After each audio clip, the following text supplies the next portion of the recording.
जय हिंद। नमस्कार दोस्तों, आप सभी का स्वागत है हमारे YouTube चैनल गंगा साहित्य में। तो आज हम कक्षा 12 हिंदी गद्य साहित्य का विकास पर आधारित प्रश्न लेकर आए हैं। अगर आप हमारे पहले वीडियो को नहीं देखे हैं, प्रश्न नंबर जो हम 1 से लगा करके प्रश्न नंबर 50 तक कराए हैं, तो आप तुरंत जा कर के सबसे पहले वीडियो नंबर 1 को देख लेते हैं। तो आज फिर हम प्रश्न नंबर 51 से लगा के प्रश्न नंबर 100 तक करने वाले हैं। प्रश्न नंबर 51 क्या है? नागरिक प्रचारणी सभा की स्थापना किस युग में हुई थी? तो नागरिक प्रचारणी की सभा की स्थापना भारतेंद्र युग में हुई थी। किस युग में हुई थी? भारतेंद्र युग में हुई थी। 52 प्रश्न देख लेते हैं। प्रेम सागर के रचनाकार हैं। प्रेम सागर के रचनाकार हैं लल्लू लाल। कौन है? लल्लू लाल। अब अगला प्रश्न हम देख लेते हैं, प्रश्न नंबर 53। प्रश्न नंबर 53 क्या है? घुमक्कड़ शास्त्र के रचनाकार कौन है? तो घुमक्कड़ शास्त्र के रचनाकार राहुल शंकरत्यान है। कौन है? राहुल शंकरत्यान है। प्रश्न नंबर 54 देख लेते हैं। कुटच के रचयिता कौन है? तो कुटच के रचयिता हजारी प्रसाद द्विवेदी हैं। अगला प्रश्न देख लेते हैं, प्रश्न नंबर 55। श्याम सुंदर दास का जन्म काल कब माना जाता है? तो श्याम सुंदर का जन्म काल 1875 ईस्वी माना गया। अष्टयाम के रचनाकार कौन है? तो अष्टयाम के रचनाकार नाभादास हैं। अगला प्रश्न देख लेते हैं, डॉक्टर रामविलास शर्मा की रचना का क्या नाम है? तो डॉक्टर रामविलास शर्मा की रचना निराला की साहित्य साधना है। अगला प्रश्न देख लेते हैं, प्रश्न नंबर 58। प्रश्न नंबर 58 क्या है? मेरी जीवन यात्रा किस लेखक की आत्मकथा है? मेरी जीवन यात्रा राहुल शंकरत्यान की आत्मकथा है।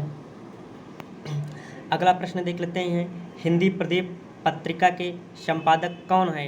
हिंदी प्रदीप पत्रिका के संपादक बालकृष्ण भट्ट हैं। कौन है? बालकृष्ण भट्ट।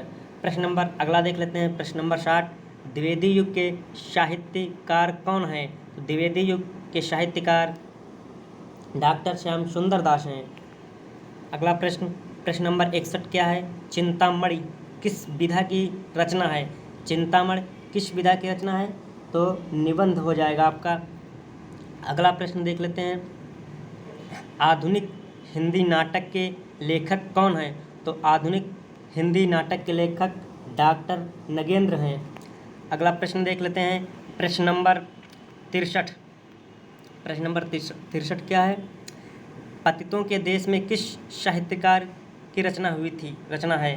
तो पतितों के देश में कन्हैयालाल मिश्र की रचना है। प्रश्न नंबर 64 देख लेते हैं, निम्नलिखित में से कौन जीवनी है?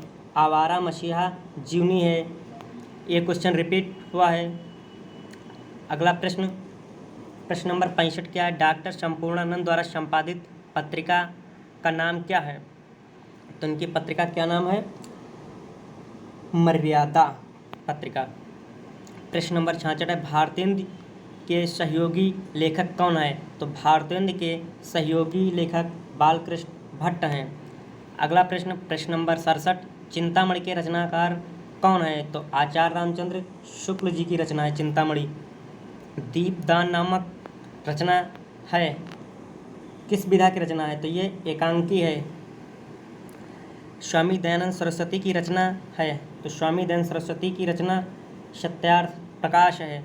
अगला प्रश्न देख लेते हैं, प्रश्न नंबर 70 क्या है? हिंदी का प्रथम मौलिक उपन्यास। हिंदी का प्रथम मौलिक उपन्यास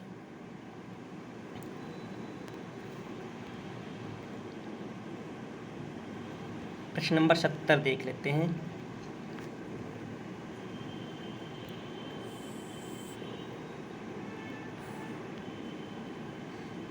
हिंदी का प्रथम मौलिक उपन्यास परीक्षा गुरु है। क्या है? परीक्षा गुरु। अब प्रश्न नंबर हम 71 देख लेते हैं।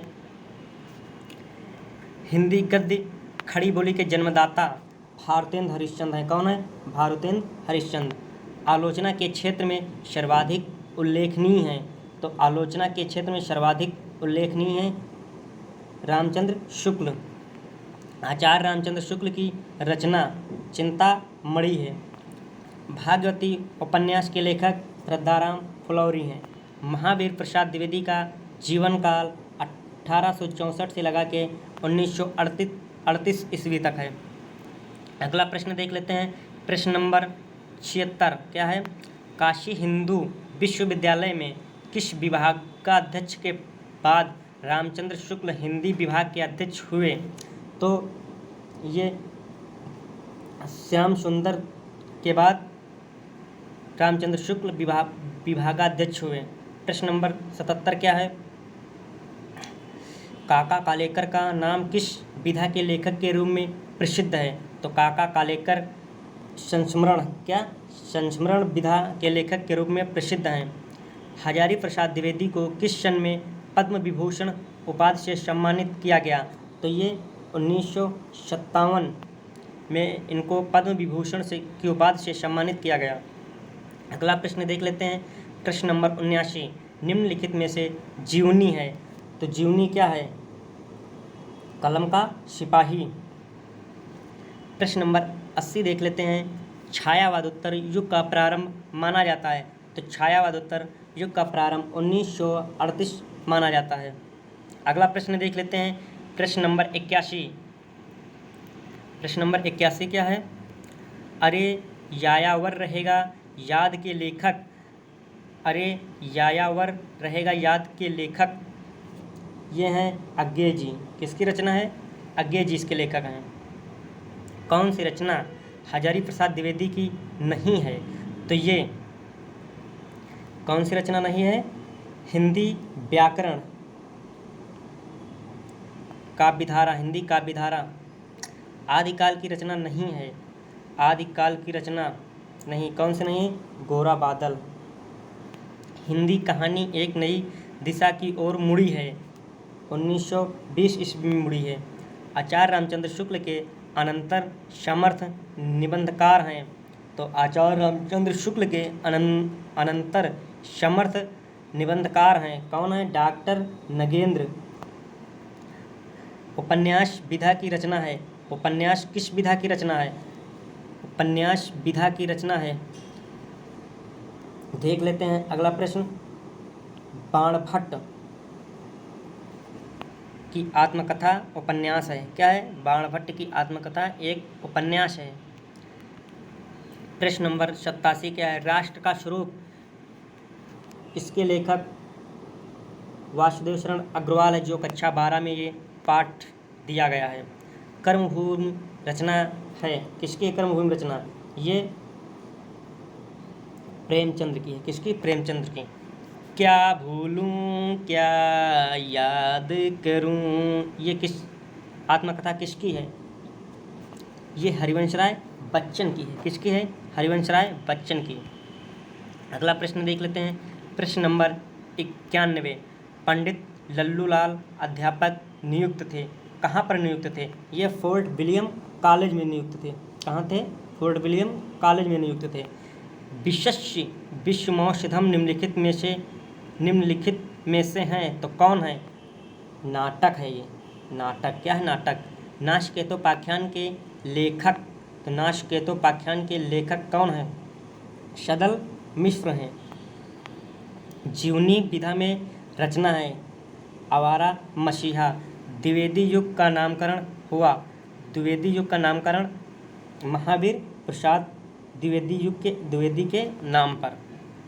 परीक्षा गुरु की रचना विधा है। तो परीक्षा गुरु किस विधा की रचना है? तो ये उपन्यास है। अगला प्रश्न देख लेते हैं। प्रश्न नंबर 96। प्रश्न नंबर 96 क्या है? निम्न में से नाटककार है। तो निम्न में से नाटककार हैं कौन है? मोहन राकेश हैं नाटककार। अगला प्रश्न देख लेते हैं। प्रश्न नंबर 97 गिरती दीवारें के रचनाकार हैं। तो गिरती दीवारें के रचनाकार उपेंद्रनाथ अश्क हैं।